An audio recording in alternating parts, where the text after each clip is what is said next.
नमस्कार, आप सभी का स्वागत है। आइए जानते हैं आज का पंचांग।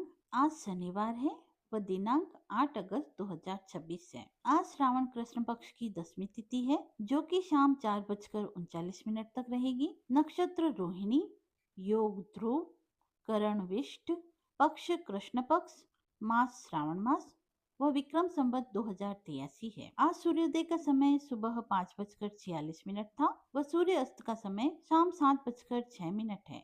आज राहु काल सुबह 9:06 से लेकर सुबह 10:45 तक रहेगा। इस समय में किसी भी शुभ कार्य को करने से बचें। आज के शुभ मुहूर्त ब्रह्म मुहूर्त सुबह 4:10 से लेकर 4:58।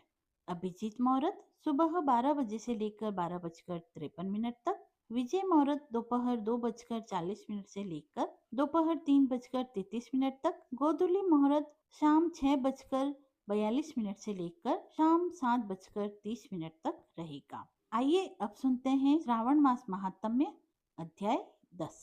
श्रावण मास में शनिवार को किए जाने वाले कृत्यों का वर्णन।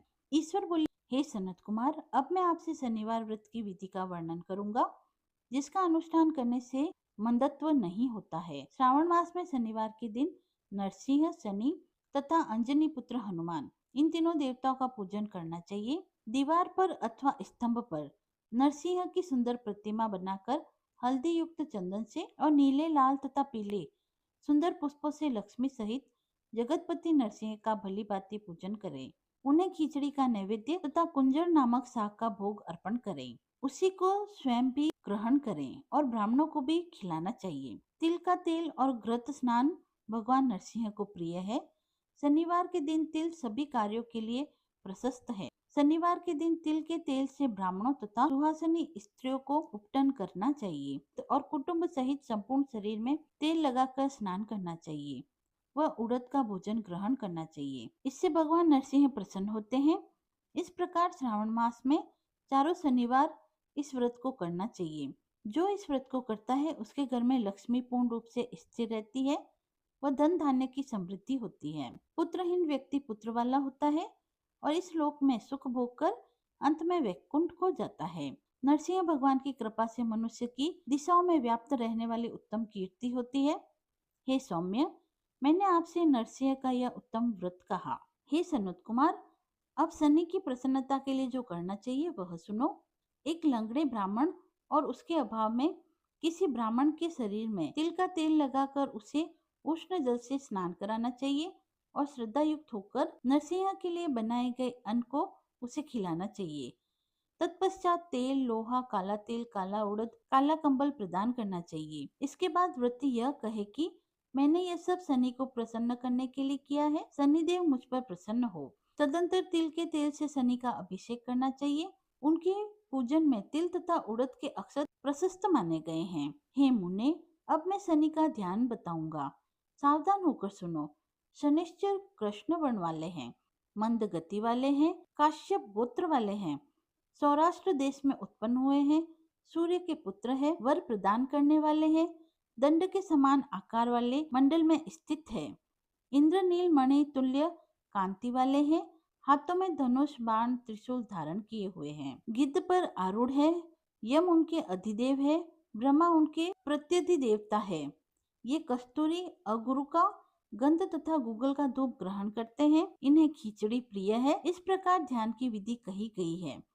इनके पूजन के लिए लोहमय सुंदर प्रतिमा बनानी चाहिए। हे द्विजश्रेष्ठ, इनके निमित्त की गई पूजा में कृष्ण वस्तुओं का दान करना चाहिए। ब्राह्मण को काले रंग के 2 वस्त्र देने चाहिए और काले बछड़े सहित काली गौ प्रदान करनी चाहिए। विधि पूर्वक पूजा करके इस प्रकार प्रार्थना तथा स्तुति करनी चाहिए। आराधना से संतुष्ट होकर जिन्होंने नष्ट राज्य वाले राजा नील को उनका महान राज्य पुनः प्रदान किया, वे शनिदेव मुझ पर प्रसन्न हो।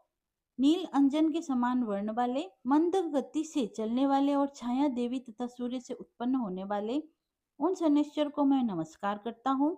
मंडल के कोण में स्थित आपको नमस्कार है। पिंगल नाम वाले आप शनि को नमस्कार है। हे देवेश, मुझ दीन तथा शरणागत पर कृपा करें।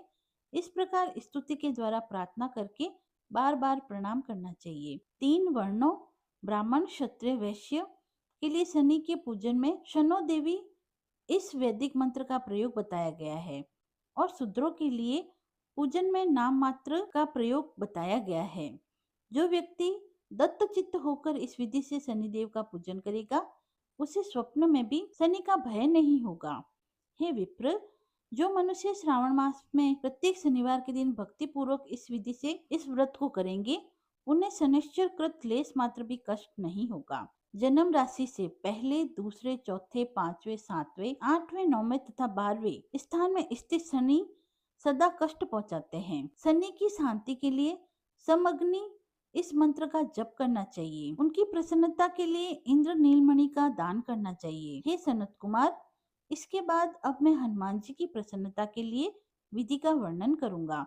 हनुमान जी की प्रसन्नता के लिए श्रावण मास में शनिवार को रुद्र मंत्र के द्वारा तेल से उनका अभिषेक करना चाहिए। तेल में मिश्रित सिंदूर का लेप उन्हें समर्पित करना चाहिए। जपा कुसुम की माला से, धतूरे की माला से, मंदार पुष्प की माला से, बटक के नैवेद्य से तथा अन्य उपचारों से यथाविधि अपने वित्त सामर्थ्य के अनुसार श्रद्धा भक्ति से युक्त होकर हनुमान जी की पूजा करनी चाहिए।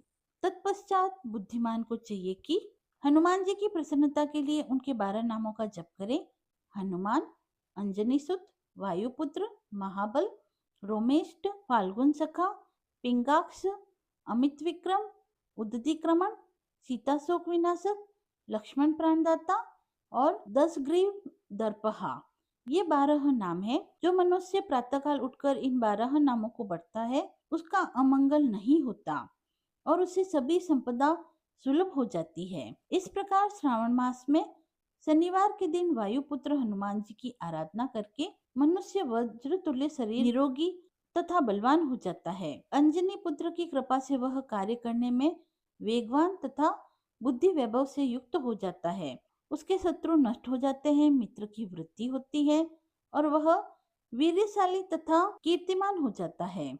यदि साधक हनुमान जी के मंदिर में हनुमंत कवच का पाठ करे तो वह अणिमा आदि 8 सिद्धियों का स्वामित्व प्राप्त कर लेता है और यक्ष, राक्षस, वेताल उसे देखते ही कंपित तथा भयभीत होकर वेग पूर्वक 10 दिशाओं में भाग जाते हैं। हे सतम, शनिवार के दिन पीपल के वृक्ष का आलिंगन तथा पूजन करना चाहिए। शनिवार को छोड़कर अन्य किसी दिन पीपल के वृक्ष का स्पर्श नहीं करना चाहिए। शनिवार के दिन उनका आलिंगन सभी संपदाओं को प्रदान करने वाला होता है।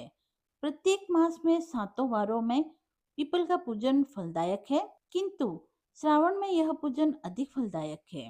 इति श्री स्कंद पुराण के अंतर्गत ईश्वर सनत कुमार संवाद में श्रावण मास महात्म्य, शनिश्चर, नरसिंह, हनुमत पूजा, दिनेश्चर कृत कथन नामक 10वां अध्याय पूर्ण हुआ।